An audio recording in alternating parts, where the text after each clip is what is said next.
Pattambi railway station പരിസരത്ത് നിന്ന് bike മോഷ്ടിച്ച കേസിലെ പ്രതി പിടിയിൽ.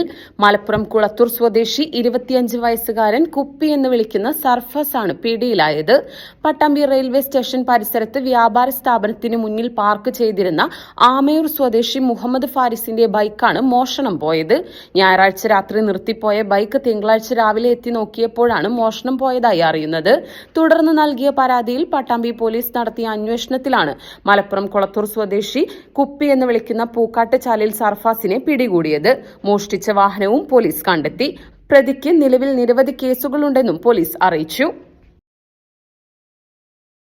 അത്യാധുനിക സാങ്കേതിക വിദ്യയും പ്രതീക്ഷയും വലിയ സ്വപ്നങ്ങളെ സാധ്യമാക്കും.